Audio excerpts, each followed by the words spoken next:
Amados, vamos dar continuidade à nossa série de mensagens, que todas as igrejas Nova Aliança estão fazendo. Todas elas estão pregando as mesmas mensagens e tem a ver com o tema desse ano 2025.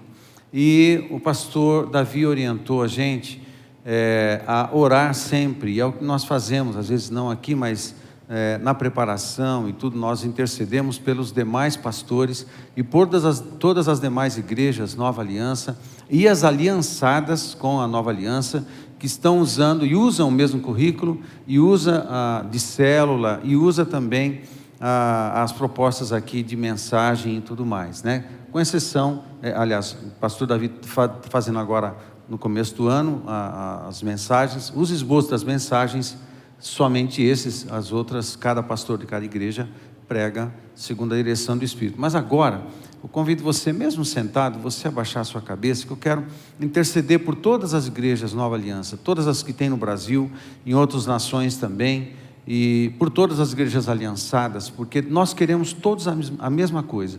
Nós queremos um grande despertar do Espírito Santo nas nossas vidas para o cumprimento da missão, para que cada crente, de fato, seja uma testemunha viva de Cristo no dia a dia. Senhor, nós te agradecemos, ó Pai, pelo que o Senhor está falando com a gente, no nosso tempo, na nossa igreja, em toda a igreja Nova Aliança, seja no Brasil, seja em outras nações também. Nós abençoamos no Teu nome cada pastor e cada igreja reunida neste horário, ou em qualquer outro fuso, independente da cidade.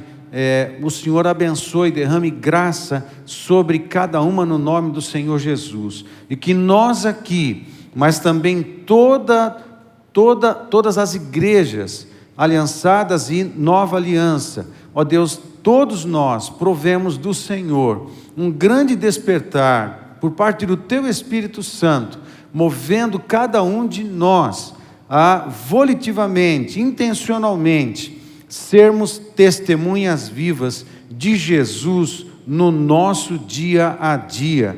Por favor, ó Pai, abençoa-nos assim, e assim cumpra a Tua vontade em todos nós, a Tua graça, a Tua presença, seja conosco, dá-nos, ó Pai, sensibilidade, atenção no nosso coração, atenção na nossa mente, para aquilo que o Senhor vai falar e ministrar a cada um de nós. Te agradecemos e oramos no nome de Jesus. Amém. Amém, queridos? Amém. Vamos lá, vamos recapitular algumas coisas para darmos andamento na mensagem de hoje. A primeira palavra da série, pode projetar, por favor? A primeira palavra da série, o tema foi o poder do Evangelho, e destacamos algumas coisas importantes, coisas que o pecado produziu e nós não poderíamos mudar essa condição, que era a separação eterna, o sofrimento eterno e a morte eterna.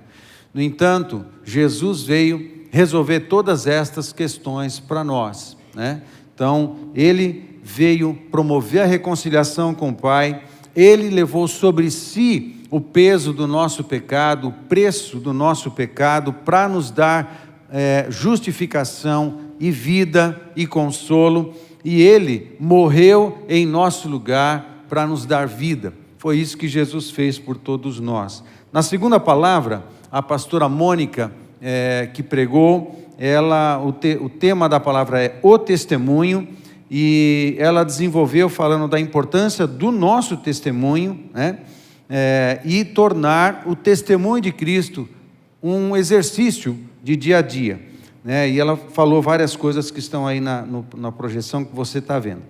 A terceira palavra é o chamado de todos nós. O chamado de todos nós, a palavra do domingo passado, e as ênfases recaíram sobre a grande comissão. 5 pilares, 5 destaques na grande comissão. O primeiro é a autoridade de irmos, que vem de Jesus, o propósito, que é de fazer discípulos, a abrangência da grande comissão, que é o mundo inteiro, as implicações que revelam o nosso compromisso, a se ter um compromisso de cada cristão com Jesus, mas também com a missão que ele deixou. Ter um compromisso com Cristo, andar com Cristo, ser cristão, significa estar ligado a Ele, mas também significa dar continuidade àquilo que Ele começou há 2000 anos atrás. Não existe cristão se não estiver conectado a Cristo e sendo processado diariamente, processado no sentido de estar sendo santificado, estar experimentando uma ação da parte do Espírito Santo para tornar a nossa vida mais parecida com a de Jesus Cristo, cristificando o nosso caráter, cristificando os nossos pensamentos, os nossos sentimentos, a nossa maneira de lidar com a vida, de lidar com as questões, de lidar com o casamento, de lidar com os filhos, de lidar com o nosso próprio corpo, de lidar com as responsabilidades, de lidar com o dinheiro, de lidar com a missão.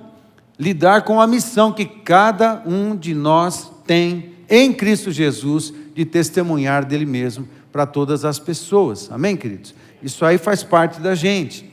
O testemunho de Cristo. Há um poder, vimos isso na semana passada. Há uma autoridade e há um poder em nós para testemunharmos de Jesus Cristo. E Jesus falou para os discípulos: fica aí em Jerusalém, até que do alto sejais revestidos de poder. E depois disso é que vocês serão as minhas testemunhas. Então, há uma autoridade que foi delegada por parte de Cristo a nós, o Espírito Santo habita em nós, nós podemos usar o nome dele, nós temos uma autoridade, essa autoridade ela é real e ela é reconhecida no mundo do Espírito quando eu me ponho a falar de Jesus, desde a coisa mais simples. Orei ao Senhor hoje, compartilhando com um amigo, de repente, da escola, do trabalho. Olha, orei ao Senhor esses dias, e ele me falou algumas coisas, estou tão feliz. Olha, estou passando por algumas lutas, algumas dificuldades, tenho buscado ao Senhor, Ele tem gerado um consolo em meu coração. Puxa, eu estou surpreendida com o meu Deus. Compartilha algo simples com alguém, com um colega, o que for, não importa. Cada vez que você reparte algo de Deus, junto com esse repartir, flui uma autoridade espiritual. O Espírito Santo manifesta, o Espírito Santo faz isso acontecer, de maneira que fortalece essa palavra e cria um poder. Há um poder, o próprio Espírito Santo é o poder, toca nas pessoas, amém? Toca, o testemunho toca. Por isso João fala que o testemunho de Cristo é o espírito da profecia. Esse texto tem tantos significados lindos, e um dos que eu amo e gosto de pensar é que cada vez que a gente dá um testemunho de Jesus, a gente está profetizando que esse testemunho se replique na vida de quem está ouvindo. Amém?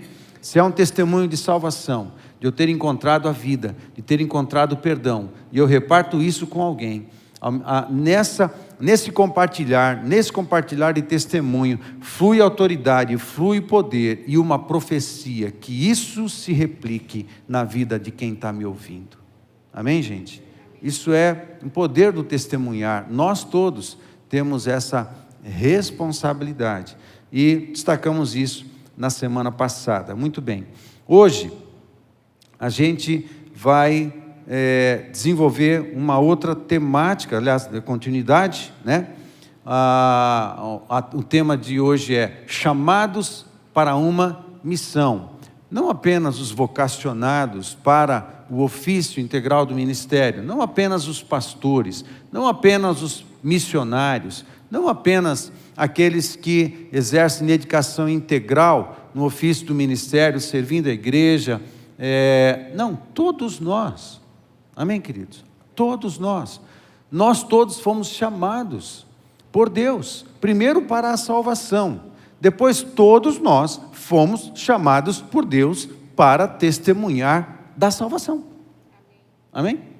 Assim funciona, chamados para a salvação, e depois chamados a testemunhar dela, para com as demais pessoas. É muito simples, nós não podemos nos privar da responsabilidade que temos em Jesus Cristo, de dar continuidade, de testemunhar de Jesus. É fácil todas as vezes? Não, não é. Mas precisa ser intencional. Nós precisamos orar. Não há autoridade e poder que flui? Não há uma autoridade e um poder que vem do Espírito Santo a nós para testemunharmos? Há. A mesma autoridade e poder que recaiu sobre os discípulos em Atos 2, ali no Pentecoste, no nascimento da igreja, há sobre nós também.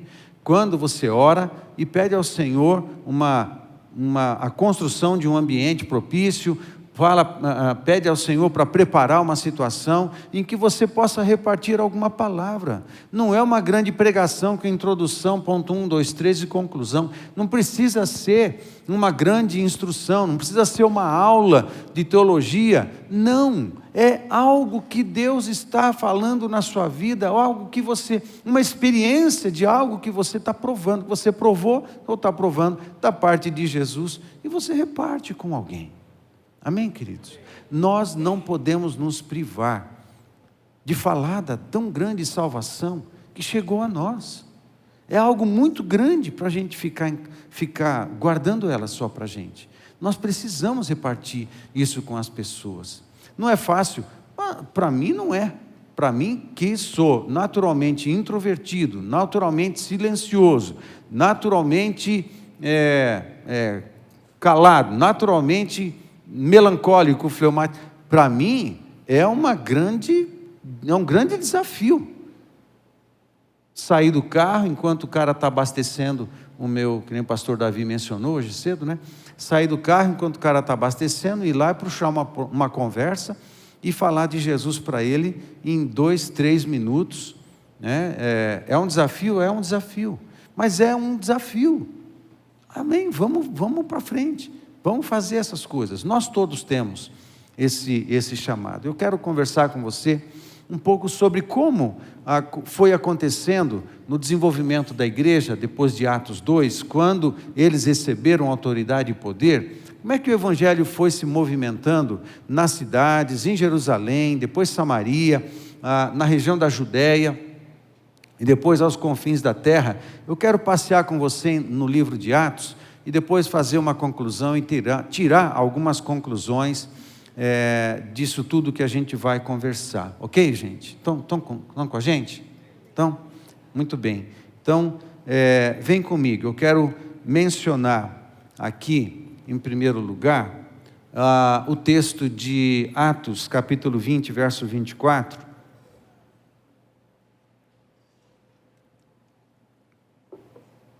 E chama a sua atenção nessa introdução para aquilo que pairava no coração do apóstolo Paulo. É um texto muito comum, muitos missionários amam e compartilham e pregam em cima desse texto. Muitas vezes já ouvi missionários ministrando em lugares diferentes, ou nas igrejas, ou na igreja que eu pastoreei, em outras e tal. Esse texto é muito mencionado. Mas ele revela coisas muito profundas do coração do apóstolo, que cabem para nós também. Ele diz assim: porém, em nada considero a minha vida preciosa para mim mesmo, contanto que complete a minha carreira e o ministério que recebi do Senhor Jesus para testemunhar o evangelho da graça de Deus. Em outras palavras, Paulo só achava sentido na sua vida e só achava sentido na sua existência quando ele estava gastando a própria vida no cumprimento do seu chamado e da sua missão, a missão que ele recebera diretamente da parte do Senhor Jesus. Assim era o apóstolo Paulo. Muitos de nós se sentem flutuando na vida, assim, como uma fumaça, como uma nuvem, sem raiz, meio que, às vezes, fazendo no automático todas as coisas, mas às vezes para e pensa: puxa, mas tudo isso, tanto esforço, para quê? Tanto esforço em meu trabalho, para quê? Tanto esforço em minha casa, em minha família, para quê? Afinal de contas, Qual é o sentido de todo esforço, de toda energia, de todo dinheiro que eu tenho investido para fazer um curso, 2, 3, pós, mestrado, doutorado? Qual é o sentido de todas as coisas? É ganhar dinheiro e pagar as contas no final do mês? Não, isso é muito pequeno. É muito pequeno.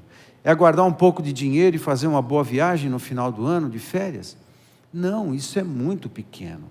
O verdadeiro sentido da nossa vida, e que vai preencher o nosso tanque, encher o nosso tanque emocional, encher o nosso tanque de significado, tem a ver com o cumprimento da nossa missão estabelecida pelo Criador. Nós somos criados com propósitos. E se a nossa vida estiver sendo vivida às margens do propósito de Deus, a gente vai se sentir um desconectado, a gente vai se sentir um desajustado, a gente vai se sentir à margem da vida, a gente vai trabalhar, se esforçar, fazer 1 milhão de coisas, e vai ter um momento em que a gente vai sentir o seguinte: nada tem sentido. Nada tem sentido. Esses anos, 10, 30, 50, 60 anos, 70 anos, o que é que faz sentido? O que é que faz sentido na minha vida? Então, qual é o nosso esforço? A gente se conectar aos propósitos originais, que tem a ver com os propósitos do Papai, os propósitos do reino de Deus, que diz respeito às coisas eternas, não às coisas temporais. Amados, as coisas aqui vão acabar. O carro gasta e acaba. A casa, você tem que fazer manutenção, você tem que pintar, você tem que consertar. As roupas, elas se gastam e você precisa comprar outras, né? O dinheiro acaba. Não acaba? Acaba, não acaba, né? Depois você ganha de novo. Mas as coisas deste mundo, elas se gastam. Elas não podem preencher o vazio. Elas não podem preencher. Nós fomos criados, conectados com a eternidade. Somente as coisas relacionadas à eternidade nos preenche. Tem sentido isso? Tem, amado? Tem aqui? Tem sentido isso que eu estou falando? Tem sentido isso? Tem? Nós somos seres da eternidade. E somente as coisas da eternidade nos preenchem. É bom ter um bom carro? Claro. É bom ter uma boa roupa, uma boa casa, fazer uma boa viagem? Claro que é. Não há nada de errado nisso. Mas isso não nos preenche. E isso não dá significado à nossa existência. O que dá significado à nossa existência, sentido e preenchimento, são as coisas relacionadas à vontade de Deus, à eternidade, aquilo que eu faço, que pode ser contabilizado para a eternidade, os discípulos que eu faço, o testemunho de Cristo que vai frutificar, por causa da palavra de Deus, vai frutificar uma semente de eternidade, presta atenção, uma semente de eternidade que eu semeio nos ouvidos de um amigo, uma semente de salvação que tem a ver com a eternidade, um pequeno testemunho de Cristo, que eu reparto com uma pessoa, pode ser uma frase, pode ser um folheto, pode ser uma coisa muito simples, mas uma pequena semente, com o testemunho de Cristo, pode frutificar para a salvação, e produzir dividendos para a eternidade. Isso tem sentido, isso nos dá sentido, amém? Estão comigo, gente? Estão comigo? Agora, as coisas desse mundo, elas são do mundo, elas gastam e se perdem, são passageiras. Aquilo que é passageiro não nos preenche, aquilo que é eterno nos preenche, amém? Parece que Paulo compreendeu isso, parece que Paulo compreendeu esse mistério. Em outras palavras, ele está dizendo assim: de que vale a minha vida? Qual é o valor da minha vida se eu não estiver gastando no cumprimento da missão e dos propósitos de Deus para mim, cumprindo o meu chamado? Aí eu encontro valor. Minha vida não vale nada. Agora, quando eu estou dedicando a minha vida no meu chamado, aí tem valor. Tudo tem valor. Tudo que eu faço tem valor. A minha vida tem valor. Tudo tem. Nós já temos um valor mesmo, porque valemos o preço de Jesus Cristo, né? Ele veio e se entregou por nós. Nós valemos muito. Mas se estamos nele, se estamos em Cristo, aí sim, eu correspondo com todo o investimento que Deus fez para cada um de nós. Amém, gente? Muito bem. Se eu não estiver em Cristo, vai se perder. Todo investimento de Deus a nosso favor se perde. E nós também nos perdemos. Que vantagem, Maria leva, né? Que vantagem temos nisso? Nenhuma. Então, a nossa vida, sim, deve ser dedicada ao Senhor e ao cumprimento da sua missão. Amém, queridos?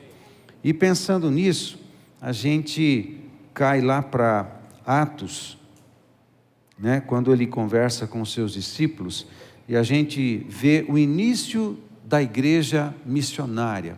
A gente vê em Atos 1:8, mas receberão poder quando o Espírito Santo descer sobre vocês, e serão minhas testemunhas em Jerusalém, Judéia, Samaria e confins da terra. E no começo eram apenas 120, 10 dias antes eram 500, 10 dias depois somente 120. Mas sobre estes 120 que estavam reunidos naquele cenáculo, no dia do Pentecostes, veio a autoridade e o poder. E depois eles começaram a pregar o Evangelho. O que acontece? As promessas estavam se cumprindo, as promessas do Senhor se cumprem. Mesmo que demorem, elas se cumprem. Aí a gente encontra uma segunda situação, o nascimento e revestimento de poder na igreja missionária. Aí a gente encontra algo muito interessante em Atos 2, verso 4. Todos ficaram cheios do Espírito Santo e passaram a falar em outras línguas, segundo o Espírito lhes concedia que falassem. Todos foram cheios do Espírito Santo, não apenas os apóstolos, todos os discípulos, todo o povo reunido, todos fomos cheios do Espírito Santo. Muito bem, é interessante que depois que aconteceu isso, eles passaram a falar em línguas, e provavelmente a porção, a carga de Espírito Santo que veio sobre eles foi tão grande, que eles não apenas passaram a falar em línguas, mas começaram a se comportar de um jeito estranho, como se estivessem embriagados. Eu não sei se você já experimentou uma porção do Espírito, um batismo do Espírito, que fez você ficar mole, que fez você falar mole, que fez você dar risada, que fez você chorar ao mesmo tempo e sorrir, que fez você balangar as pernas e se inclinar e chorar e babar no piso, ou cair, ou algumas coisas que às vezes acontecem quando a gente experimenta um êxtase, experimenta uma plenitude, experimenta uma porção maior. Quem sabe do que eu estou falando? Sabe? Que bom. Nos anos 2000, no final dos anos 90 e no começo dos anos 2000, nós entendemos que houve um mover de avivamento no Brasil. Na década de 90 começou a acontecer vários moveres importantíssimos. Na virada do milênio, muita gente estava alvoroçada e tinha muito pastor, muito profeta, profetizando muita coisa, mas tinha muita profetada também, mas também tinha muita palavra de Deus que fluía de fato. E no final dos anos 90, muita coisa de Deus estava acontecendo, uma carga de revelação, Deus estava jorrando sobre o mundo inteiro, e no Brasil também. Exemplo disso, a Kansas City, a Adoração 24/7, que iniciou ali por Mike Bickle, iniciou em maio de 99, ou seja, nos últimos anos da década de 90, de 95 até os anos 2000, começou um grande mover no mundo voltado para o profético, para o apostólico, para o profético e para a adoração. Muito interessante. Parecido com o que aconteceu na década de 70. Quem sabe o que aconteceu? Quem era nascido antes da década de 60, né? Alguns podem lembrar, eu já era nasci em 63. Então, quando aconteceu na década de 70, um mover, eu lembro, um mover de adoração. Por exemplo, Vencedores por Cristo nasceu no início da década. Você lembra disso, Vanderlei? Os Vencedores por Cristo. Quem sabe quem foram os Vencedores por Cristo? Uma missão. Eu e a pastora não vale, né? O Gui sabe. Vencedores por Cristo era uma missão, a base dela era em São Paulo, e eles faziam trabalhos missionários, e Deus começou a derramar sobre eles canções que eles gravavam em disco de LP, disco de vinil, né? E vendia, e os crentes estavam cantando, porque até a década de 60,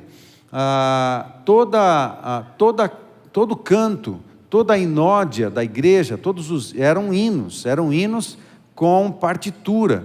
Nós aprendemos a cantar louvores lendo partitura, com hinos de primeira, segunda, terceira estrofe, primeira estrofe coro, segunda estrofe coro, terceira estrofe coro, quarta estrofe coro, né?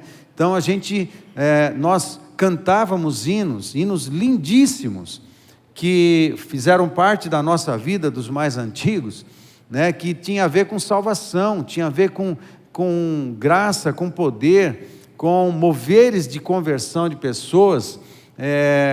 A gente cresceu cantando os mesmos hinos, eram 500 hinos basicamente, pouco mais de 500 hinos que foram traduzidos em 1800, e o primeiro cantor cristão traduzido para o português aconteceu em 1890, mas os hinos já eram cantados quando a igreja chegou em 1800 aqui no Brasil, sem dar muito mais detalhes para isso, mas na metade de 1800, na metade do século XIX, a igreja batista, a igreja presbiteriana, a igreja metodista, a igreja congregacional, a igreja luterana, veio para o Brasil fazendo missões, e passaram a cantar, os cristãos brasileiros passaram a cantar esses hinos, e só foi impresso em 1890. Então a igreja brasileira, ela cantou por mais de 100 anos os mesmos hinos, até a década de 60. Acontece que na virada de 60 para 70, Deus criou um grande mover de renovação na inódia da igreja cristã do Brasil, dando canções para muita gente, e eles passaram a cantar. E Vencedores por Cristo foram uma das missões que abriram um caminho, desbravaram a mudança para fazer a igreja sair, não com propósito, mas dando uma outra opção de cânticos inspirados por brasileiros, cantados por brasileiros, respeitando a nossa compreensão da teologia e a nossa experiência cristã, mas não os hinos. Há alguma coisa de errada com os hinos? Pelo amor de Deus, não fale nada dos hinos, mas há muitas coisas lindas ali.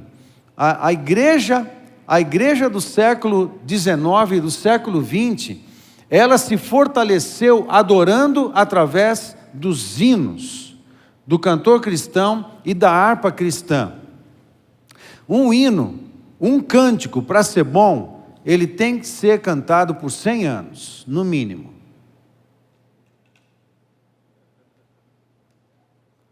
Se um hino, um cântico, não for bom o suficiente para ser cantado por 100 anos, no mínimo, então não canta, porque não serve.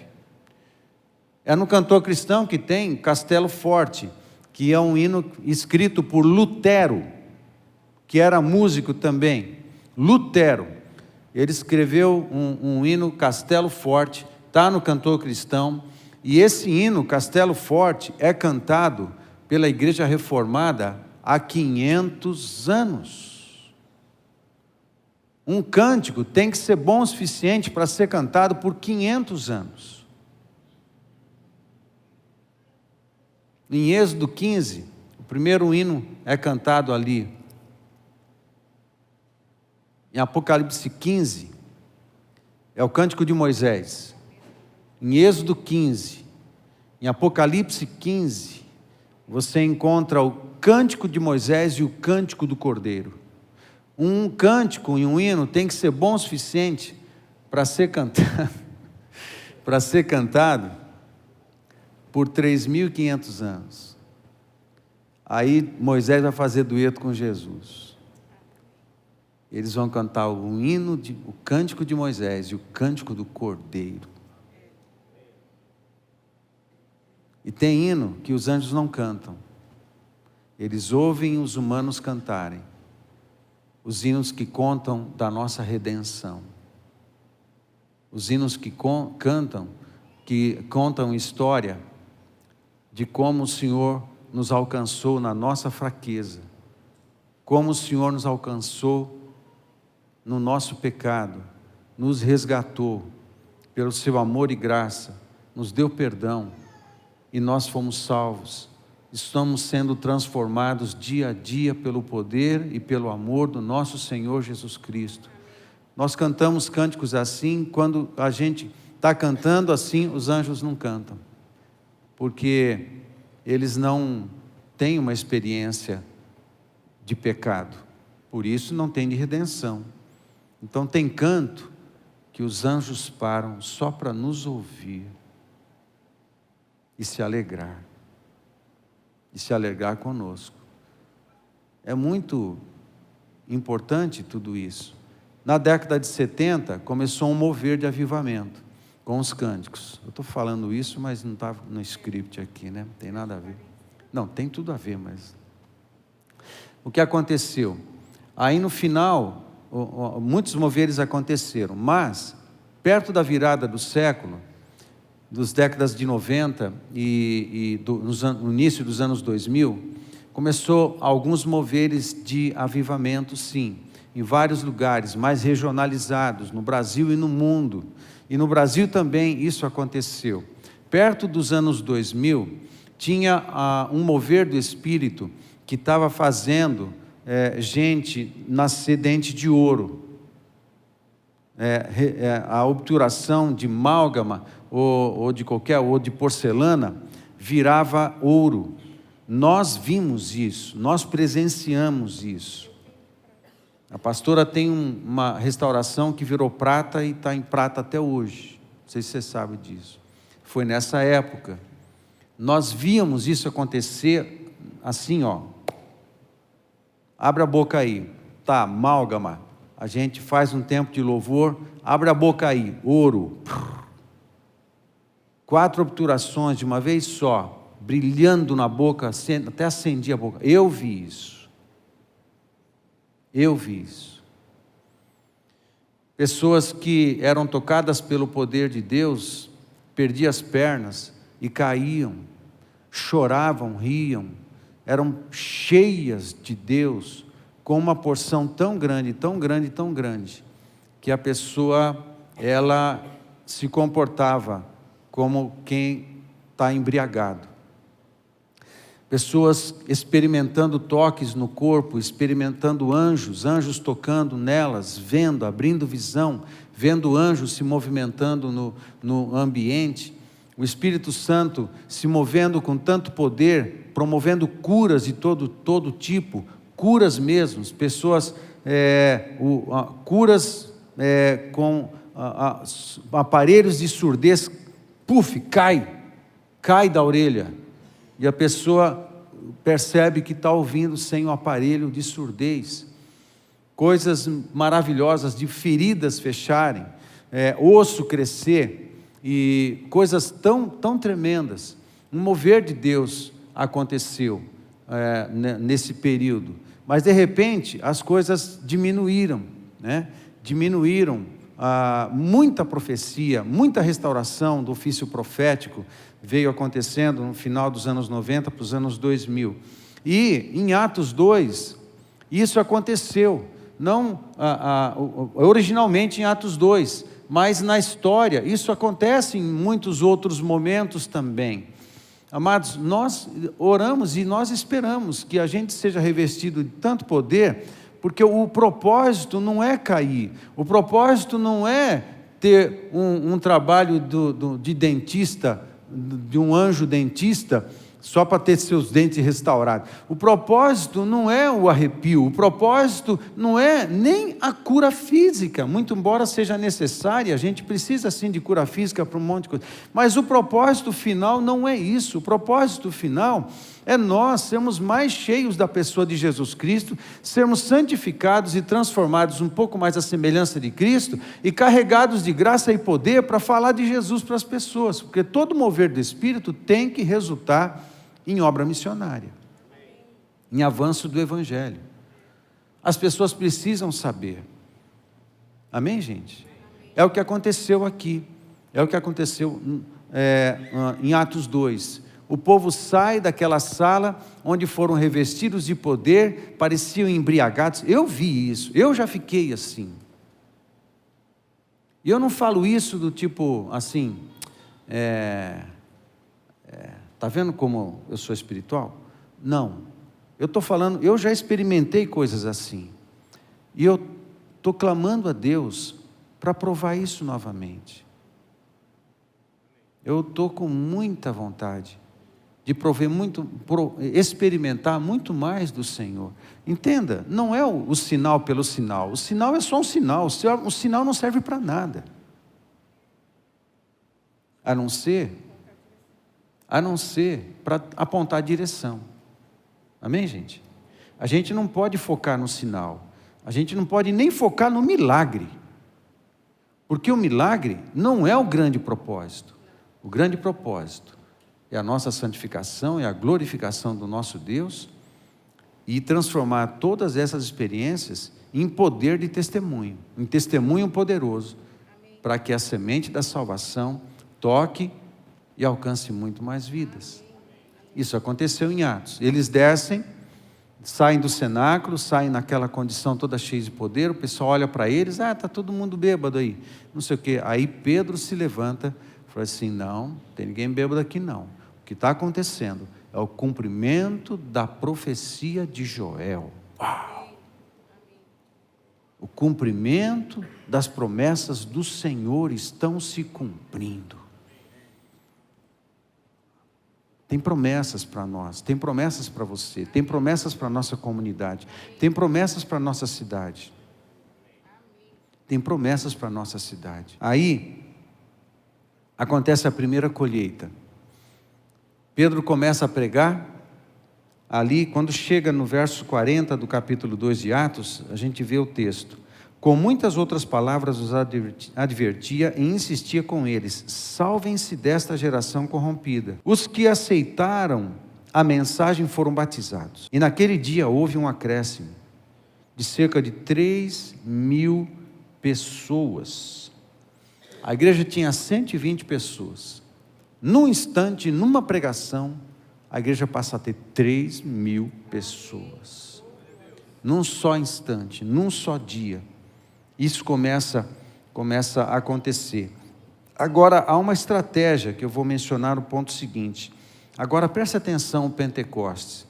No Antigo Testamento, isso está acontecendo no Pentecostes. No Antigo Testamento, a festa de Pentecostes, sempre 50 dias a partir da Páscoa, ela era celebrada pelos judeus por conta de duas coisas importantes. Primeiro, pode projetar, primeiro, a lei de Deus, as tábuas, as primeiras tábuas que Deus escreveu de próprio punho e entregou para Moisés, aconteceu no dia de Pentecostes.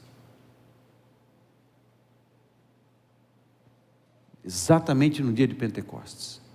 Portanto, os judeus celebram o dia em que a lei foi entregue. E uma segunda coisa, era a colheita de grãos no Pentecostes. Segunda celebração. Agora, no Novo Testamento, o dia de Pentecostes muda um pouquinho. O que nós estamos celebrando é a lei escrita nos corações pelo Espírito Santo. Não é numa tábua de pedra, não é num livro, mas é no nosso coração. Agora fomos selados pelo Espírito de Deus. E nós fomos impregnados com a palavra. A palavra entrou em nós.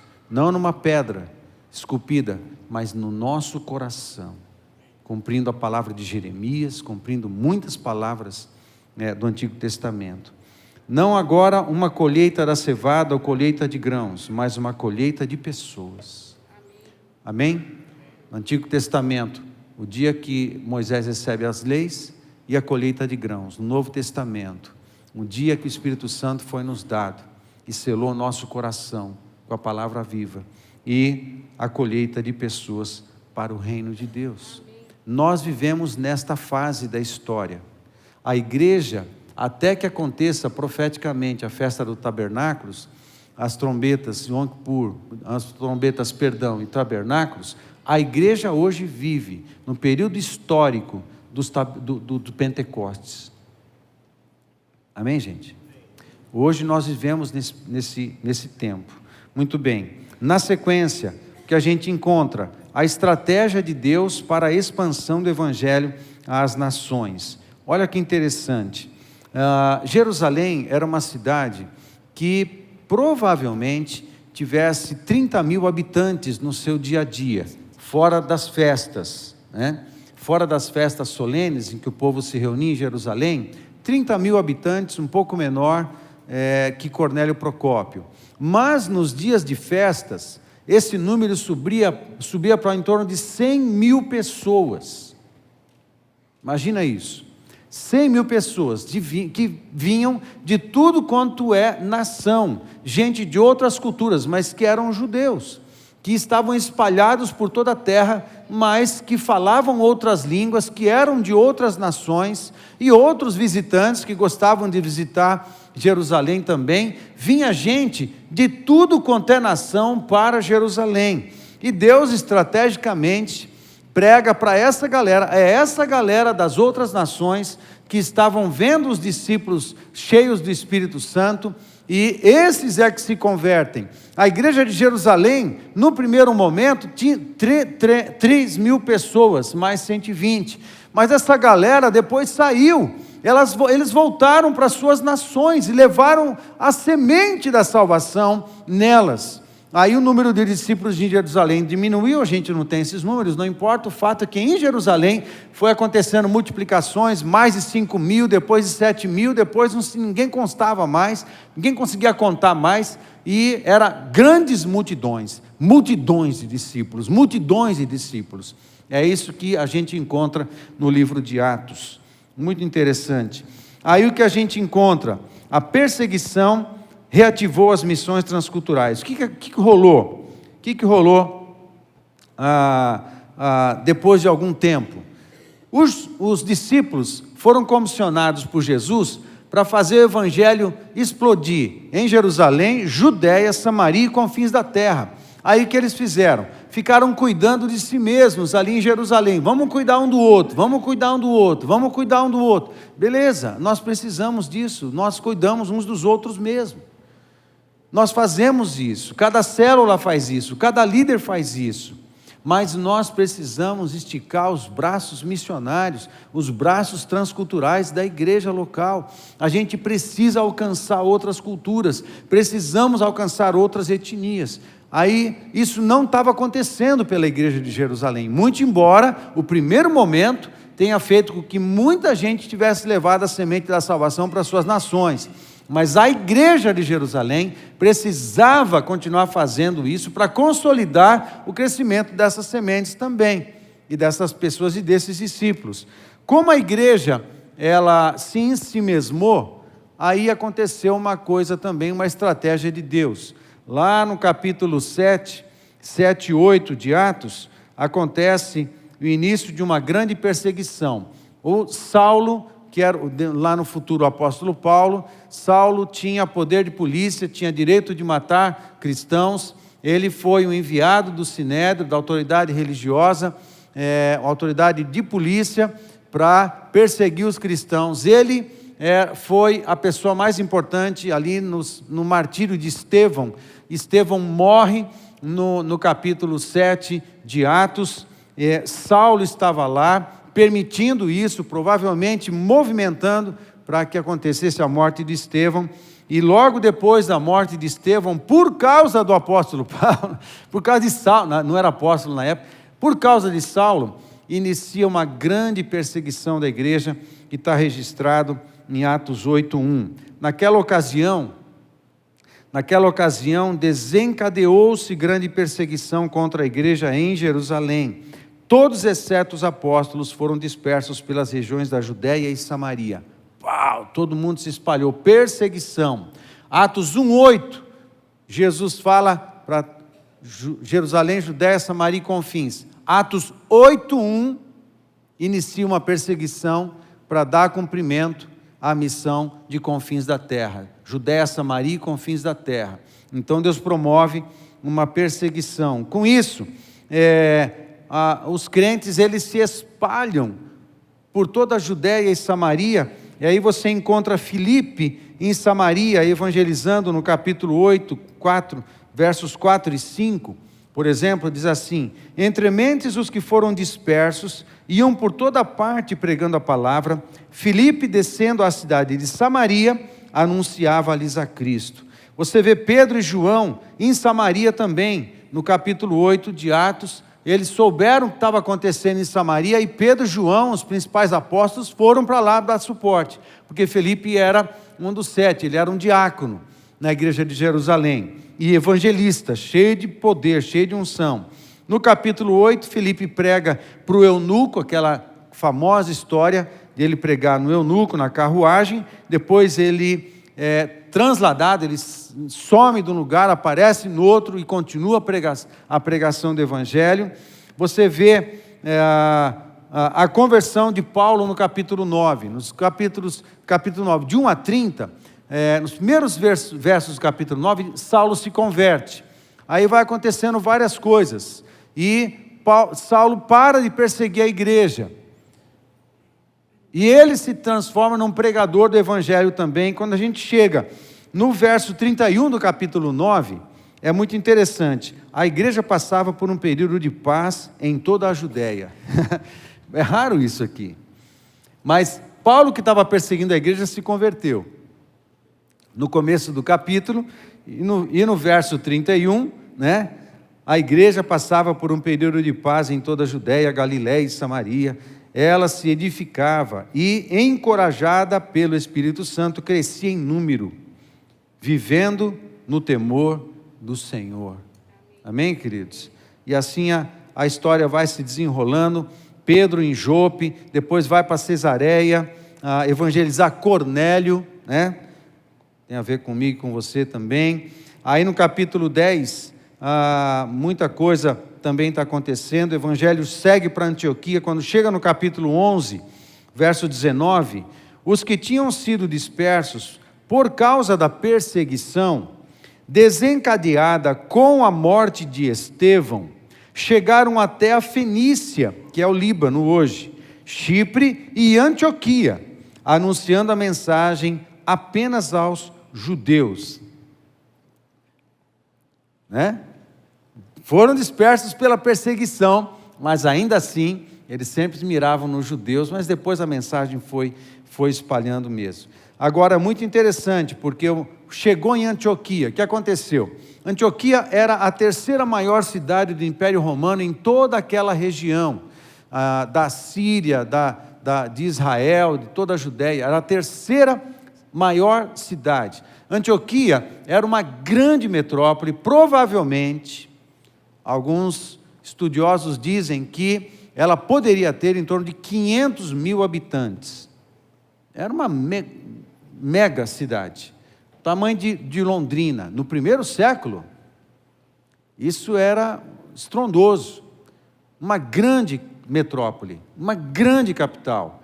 Ela ficava no meio de um curso de estradas que ligava o extremo oriente, a Ásia e a Europa. Então, era uma cidade importantíssima e rica, pois ali em Antioquia, através principalmente dos discípulos, depois Barnabé e Saulo, que se ficaram ali em Antioquia, Antioquia se transformou na capital das missões transculturais, principalmente por Barnabé e por Paulo, e muitos outros discípulos também.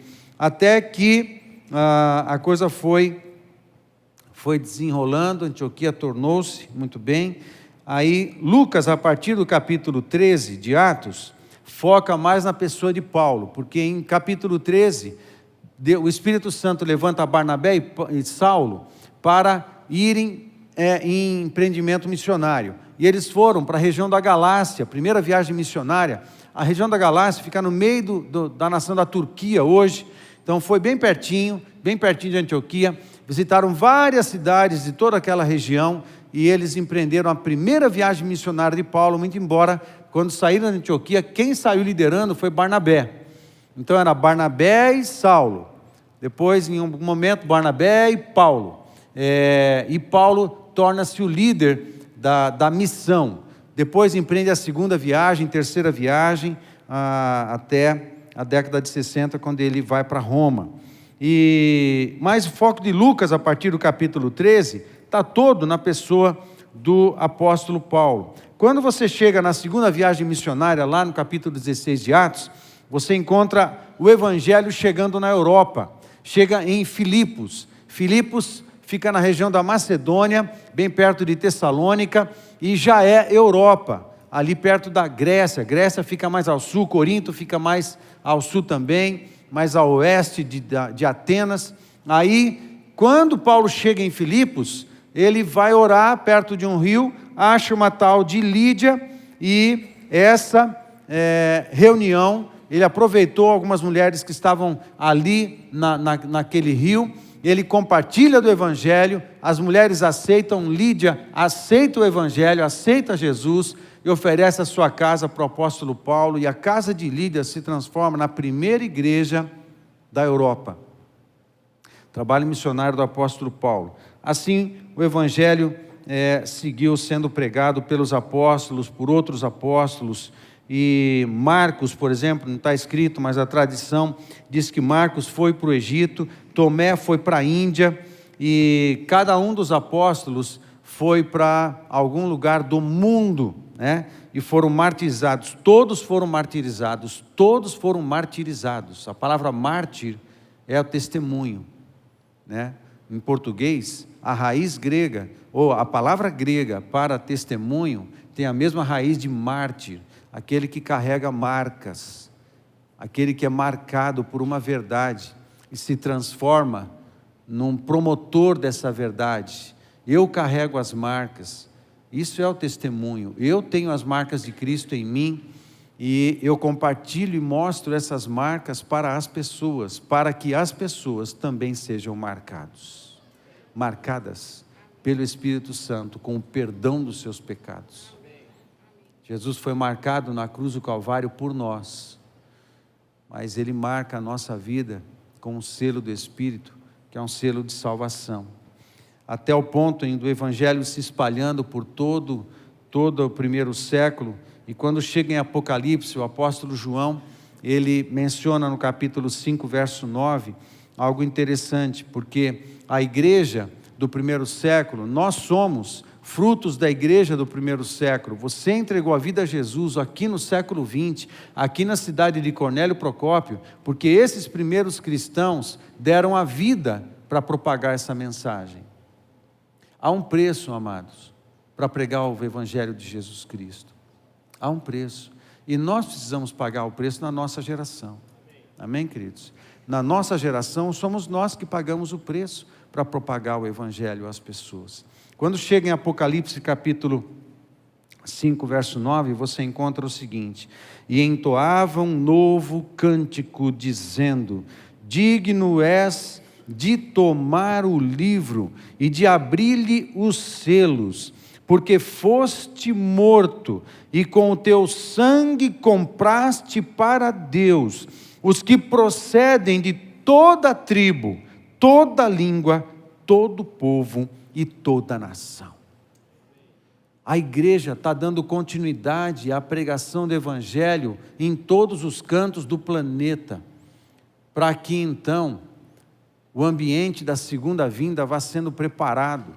A igreja precisa evangelizar e provocar a segunda vinda de Cristo. enquanto o Evangelho não for pregado a toda língua, a toda etnia, a segunda vinda não acontece. Mas isso está para acontecer. Isso está acontecendo nos nossos dias. A tecnologia está ajudando. Lá no Descende, que nós fomos, ouvimos Loren Cunningham. Loren Cunningham, ele foi o fundador da Jocum, lá nos Estados Unidos, e uma missão que se espalhou pelo mundo inteiro. É um senhor, deve ter 90 anos, mais de 90 anos, e ele é um dos dinossauros das missões da nossa era, e ele pegou a palavra lá no Descende. Quem sabe o que eu estou falando? Descende. Descende foi um evento que aconteceu antes da pandemia, lá em São Paulo, onde um estádio do São Paulo, né, do time de São Paulo, e o estádio fica no Morumbi, e o estádio do Palmeiras, que é como que é o nome? Allianz Parque, e em Brasília, 3 estádios na nação brasileira, cheios de filhos de Deus, cheios de cristãos, estávamos simultaneamente fazendo o evento. Muitos estávamos lá, muitos de nós aqui da nossa igreja estávamos lá, fomos de ônibus, né? Nardelli ajudou a gente nisso aí, então uma galera foi para lá, muitos pregadores, um dia inteiro de palavra e ministração, e um dos preletores, isso antes da pandemia, um dos preletores, e a proposta era missões, a proposta tudo do Descende era o reinício, né? O envio. Descende em inglês é o envio. Então é tocar numa geração, principalmente dos jovens, para que sejam enviados, tocados com autoridade e poder, para serem enviados a serem missionários aonde eles estão, missionários em todos os lugares. Fizemos um ato profético, tiramos os tênis e pegamos os tênis, a galera toda pegou o tênis e falou assim: estamos aqui, estamos oferecendo os nossos pés para serem propagadores do Evangelho da Paz. Todos nós, um estádio inteiro, tirando tênis para fora e consagrando os seus tênis, consagrando os seus pés, segundo a armadura de Cristo, de Efésios capítulo 6, no Evangelho, as botas da preparação do Evangelho da Paz. E um estádio inteiro, uma geração inteira, milhares de pessoas em todos os estádios se consagrando para tornarem-se missionários. Aí, cai a pandemia, né? Tranca todas as casas, tranca todo mundo nas suas casas, nem nas igrejas dava para ir mais, e assim a gente precisou aprender a administrar a situação daquele tempo, mas era essa a ideia, né? O envio de todos nós. Isso não Descende. Nesse Descende, que nós estávamos no Descende lá no Morumbi, do estádio de São Paulo, Loren Cunningham pega o microfone e ele reparte uma palavra com todos nós, dizendo de que a tecnologia hoje está proporcionando a tradução de Bíblias para todas as línguas do planeta Terra. E era uma questão de meses. Que ano que foi isso, Nardelli? 2020. Então, em 2020, seria uma questão de meses para termos traduções da Bíblia, ou traduções, pelo menos do Novo Testamento, em todas as línguas conhecidas da terra. Era uma questão de meses. Hoje a tecnologia proporciona isso. IA também pode ser usado para o bem, e tradução de Bíblias e tudo mais. Ou seja, hoje nós temos a capacidade tecnológica para fazer o Evangelho avançar. O The Chosen é um instrumento. O filme A Paixão de Cristo, de Mel Gibson, esse filme, o Evangelho não entra em algumas nações, mas o filme entrou. E o Evangelho está sendo propagado com força. Ele precisa ser propagado com força. Por quê? Porque nós estamos aí na iminência do surgimento do anticristo, do falso profeta e da besta quadrada. Nós estamos na iminência disso. Nós estamos na iminência da segunda vinda de Jesus Cristo. A igreja, que será a igreja da segunda vinda, precisa ser uma igreja missionária, uma igreja comprometida com Deus e não com o mundo. Não há mais espaço para egoísmo, não há mais espaço para relaxamento da fé, não há mais espaço, não há mais tempo. Nós todos precisamos assumir isso na nossa geração. Vocês estão comigo, meus queridos? Amém? Tem sentido isso que eu estou falando? A igreja dos últimos dias será uma igreja missionária. Não há mais tempo a perder, com nada mais.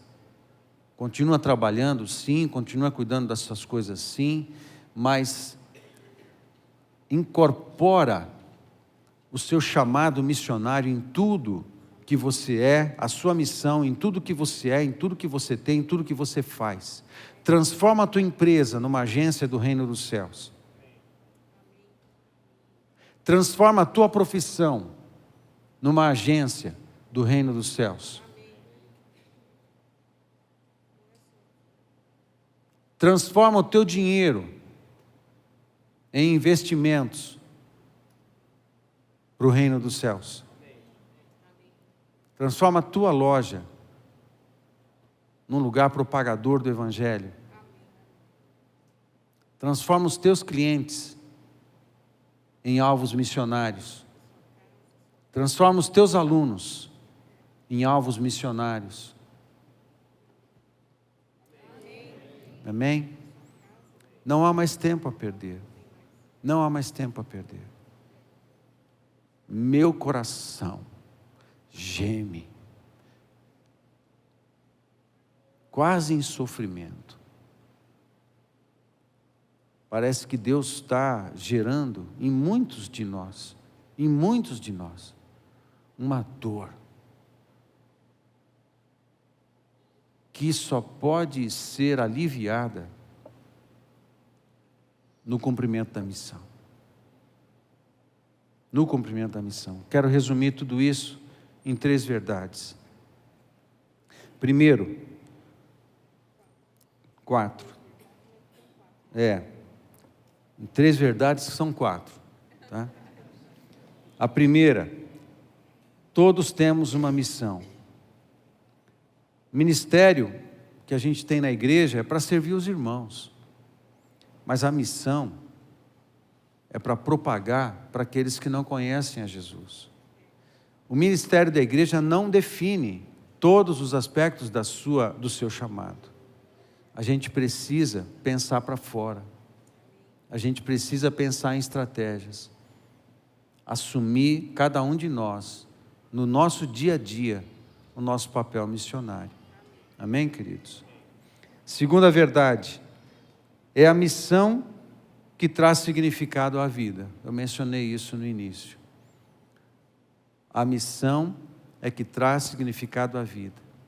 Sim, nós podemos desfrutar de Deus, podemos desfrutar da paternidade de Deus, podemos desfrutar da paz que Ele nos concede, podemos desfrutar do cuidado e da provisão do Senhor. Sim, nós podemos desfrutar de tudo isso, mas no nosso dia a dia, a gente é missionário. Amém, queridos? A gente é missionário. Terceira verdade, toda missão tem um preço. No primeiro século, os primeiros apóstolos pagaram o preço da vida. Como eu mencionei domingo passado, a mensagem do Evangelho era insana no primeiro século. Aí alguns acham que estão lacrando, dizendo que a ressurreição foi forjada, que a mensagem do Evangelho ela não é verdadeira, que não dá para comprovar a existência de Jesus Cristo. Você sabe que não há um documento que comprova a existência de Aristóteles?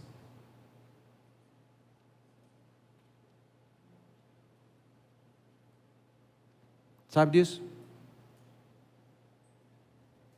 Não há um documento sequer que comprova a existência de Aristóteles. E praticamente não há muitos documentos que comprovam a existência de vários dos filósofos gregos de 500 a.C., 600 a.C., 400 a.C. Não há. Mas alguém escreveu, botou o nome do cara e todo mundo acredita que ele de fato existia. Você sabe que tem um risco histórico de Aristóteles ser uma fábula? Agora com Jesus não. Com Jesus tem ciência, com Jesus tem arqueologia, com a igreja do primeiro século tem toda uma ciência. Todo mundo que empreendeu a sua vida para tentar provar que a Bíblia era falsa se converteu. Todos. E um ateu bem próximo, ex-ateu bem próximo de nós, brasileiro, Augusto Cury, e empreendeu o esforço para provar que a Bíblia era falsa, se converteu. Hoje é um dos maiores escritores e testemunha da sua conversão nos seus escritos, cheio de ciência, de conhecimento. A ciência só corrobora com o Evangelho e com a criação. Pelo amor de Deus, sabe por que a teoria da evolução ainda é chamada de teoria? Porque ela não tem nem elementos para ser teoria. Não há elementos científicos na evolução para sequer ela ser chamada de teoria. Ela não pode ser comprovada. Mas o Espírito Santo em mim, você é comprovado. A palavra de Deus é comprovada. A palavra de Deus é a verdade. E se está escrito do jeito que está escrito, essa palavra é a verdade. Se a Bíblia dissesse que foi Jonas que tivesse engolido a baleia, eu cria.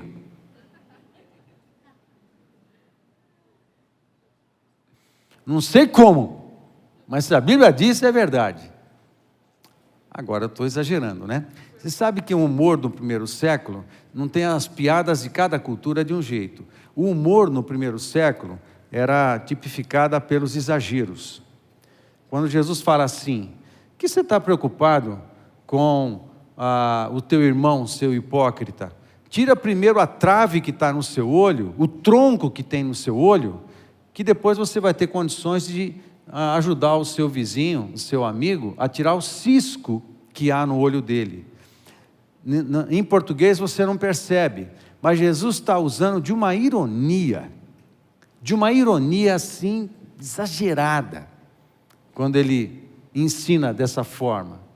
Provavelmente quando ele contou isso, muito judeu riu, assim, escondidinho, porque Jesus estava usando a ironia que era típica do primeiro século, que era tipificada pelos exageros, né? Então, Jesus tem bom humor também, né? Quem sabe que Deus tem bom humor, Deus ri-se dos seus inimigos, né? Então, amados, tem um preço a pagar no primeiro século e nós pagamos o nosso aqui no nosso século, no nosso tempo, nós temos um preço a pagar.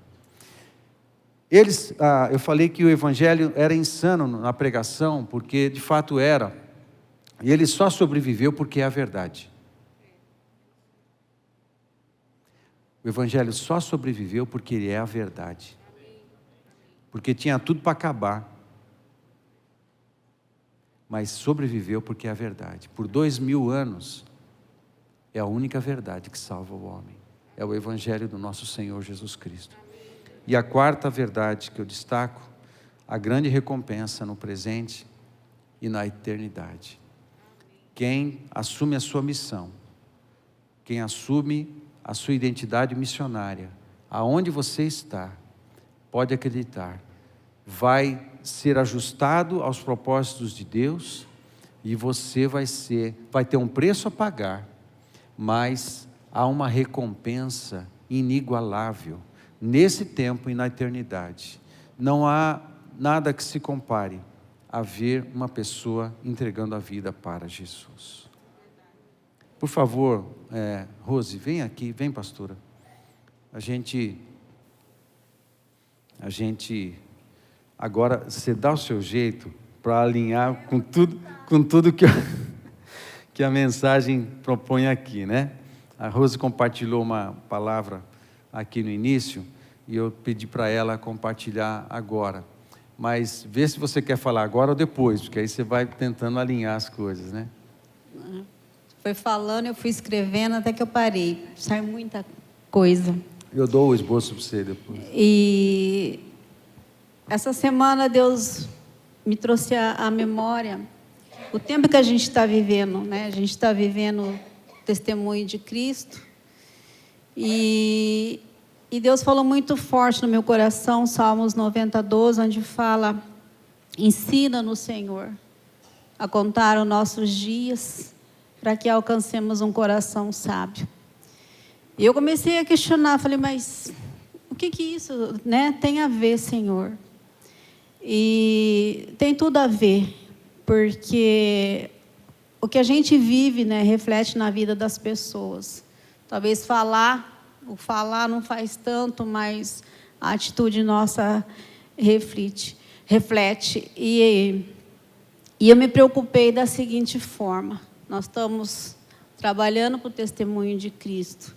Então, isso quer dizer que, se vamos honrar isso, a nossa vida é transformada. E, de novo, eu questionei, mas Deus, o que isso tem a ver?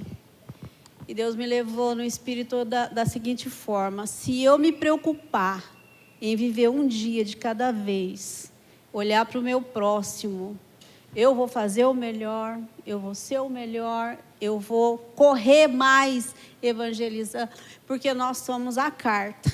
Nossa missão é essa. Não que a gente não tenha que se preocupar com nós temos uma agenda, né? Mas aquilo que Deus nos deu lá atrás, que foi o maior presente que Jesus nos deu, se eu viver um dia de cada vez fazendo valer a cruz todos os dias, mas um dia de cada vez valer a pena, nós vamos nos tornar uma pessoa melhor, nós vamos nos preocupar mais com a missão, com a carta, em pregar o evangelho, nós vamos fazer valer a pena aquilo que um dia Jesus nos deu, nós vamos correr atrás e cumprir o propósito na vida dos outros. Então, irmãos, que o Espírito Santo nos ajude nessa jornada desse testemunho de Cristo. Eu não estou falando de morte, estou falando de vida. Que o Espírito Santo nos ajude a contar, a valorizar, a dar o nosso melhor, um dia de cada vez, para que assim, a gente vivendo esse melhor em Deus, a gente possa estar refletindo nas pessoas e cumprindo o maior propósito dele, que é alcançar a vida das pessoas para Jesus. Essa é a nossa missão.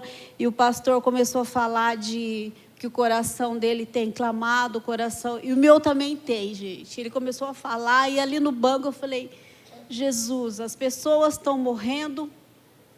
E de novo eu fiquei pensando, se eu olhar para a pessoa do meu lado e pensar, amanhã pode ser que ela não esteja, eu vou correr e pregar o evangelho, a salvação hoje. Se eu olhar para mim e falar, Deus, amanhã eu posso não estar aqui, então o meu tempo é hoje, é agora, e cumprir o propósito na vida de quem está do meu lado, eu estou fazendo valer a pena aquilo que Deus nos deu um dia. É isso, eu só queria compartilhar isso, que a gente faça valer a pena viver um dia de cada vez, a missão, a carta, porque nós somos a carta. Que nós possamos fazer valer a pena. Um dia de cada vez. Eu não falo que amanhã nós vamos morrer, mas se a gente começar a olhar que o nosso tempo é hoje que a gente vai fazer o melhor. Amém. Amém.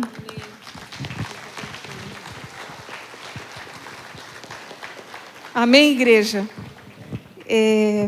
A gente conversando hoje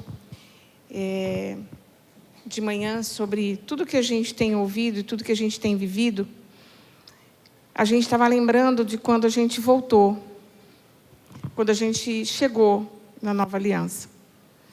E a gente estava bem machucado, bem ferido, bem mesmo, achando que já não valia a pena mais nada.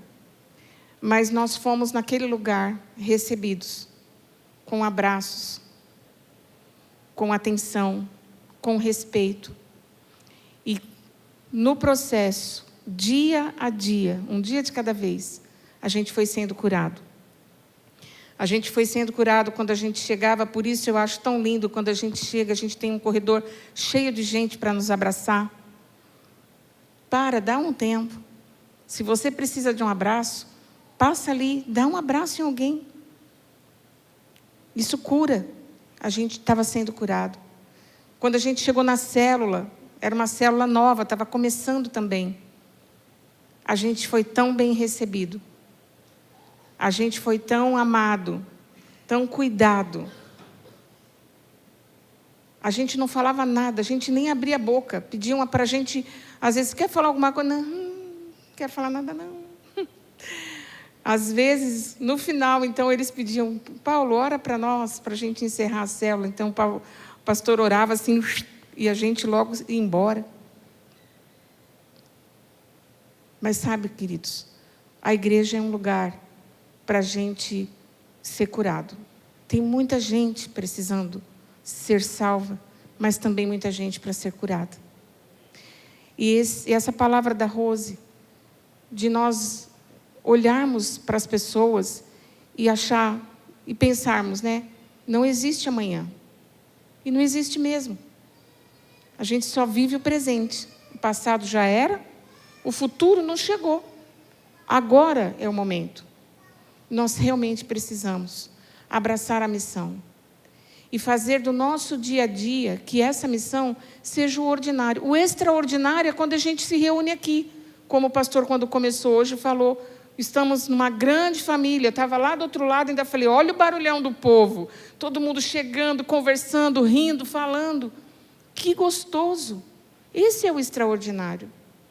Agora, o ordinário começa amanhã, quando a gente volta no nosso dia a dia. E que isso seja natural em nós. Natural em nós. Estávamos conversando hoje também um pouco sobre o The Chosen, e o pastor sempre fala, eu gosto tanto desse personagem, ele fez um Jesus tão gente boa, tão legal, e eu falo assim, você sabe, quando eu vejo esse filme, eu olho o seguinte, e lembro do seguinte, Jesus, ele ia às sinagogas, mas sabe onde ele falava do reino? Quando ele estava na rua, quando ele estava lá fora, quando ele estava na praia, quando ele estava no barco, quando ele estava com as pessoas, onde a gente está todo dia. Se eu quero ser mais parecida com Jesus, eu preciso fazer o que ele fazia e viver como ele vivia. E lá fora, sem precisar de um motivo para falar, porque às vezes a gente fica com tanto, né? Mas eu preciso ter um motivo, eu preciso ter alguma coisa para dar de presente, eu preciso ter um momento. Não. Às vezes a gente abre a boca, tem gente que está ali desesperado, esperando ouvir algo, e fala mais, foi tão bom, eu quero ouvir de novo. Tem pessoas que não vão dar bola, tudo bem, mas a semente foi lançada. Que isso seja o ordinário na nossa vida. Que essa missão, de fato, ela entre no nosso coração e ela não cesse. Não cesse. Que a gente faça isso todos os dias. Porque nós nos encontramos e temos convivido. Se você parar agora para pensar em alguém que você convive, que você vê todos os dias e que está caminhando para o inferno e você sabe que ela ainda não conhece Jesus, talvez amanhã, se você encontrar com ela de novo, seja a hora de você falar de Jesus para ela. Que Deus nos abençoe e que o Espírito Santo de Deus entre de uma forma diferente, impactando a nossa vida e nos cutucando mesmo, para nós fazermos o que precisamos, porque a autoridade e poder já nos foi delegada. Que Deus nos abençoe. Deus nos abençoe. O louvor vem à frente para a gente